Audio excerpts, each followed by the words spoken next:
NIC video hospital से आए हैं। वहाँ पे मेरी हलीमा शेख मेरे फादर से मुलाकात हुई है और उन्होंने जो बताया कि उनके साथ कल दिन जब ये सेंट्रल जेल में शिफ्ट हुए थे तो पहले ये अपने साथियों के साथ थे। समीर मीर शेख थे और एक और बंदे थे। ये लोग, इसके बाद पुलिस वालों ने क्या किया कि हलीमा शेख को उनसे अलग करके फिर जब उनसे अपने साथियों से पहले अलग किया, उसके बाद अंदर जेल में ले जाने लगे। 6-7 पुलिस वाले सिपाही थे।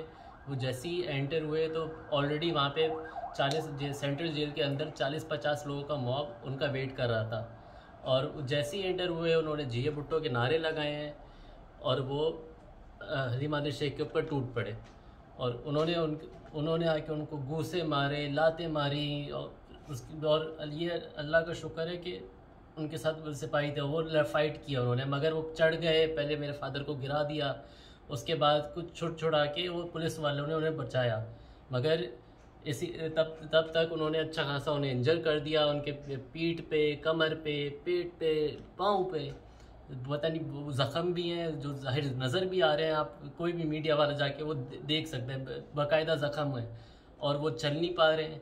अभी उन्हें NIC वीडियो हॉस्पिटल में, वहाँ से हम इन्हें यहाँ से शिफ्ट कराना चाह रहे हैं। और ये मैं बताना चाहता हूँ, ये सिंध पुलिस की या सिंध गवर्नमेंट की घटिया टैक्टिक है। ये अपने दुश्मनों के साथ, जो इनके ख़िलाफ़ आवाज़ उठाते हैं, उनके साथ यही ज़्यादती करते हैं। और ये मुराद अली शाह ये भूल चुका है कि इसको भी एक ना एक दिन इसी जेल के अंदर जाना है।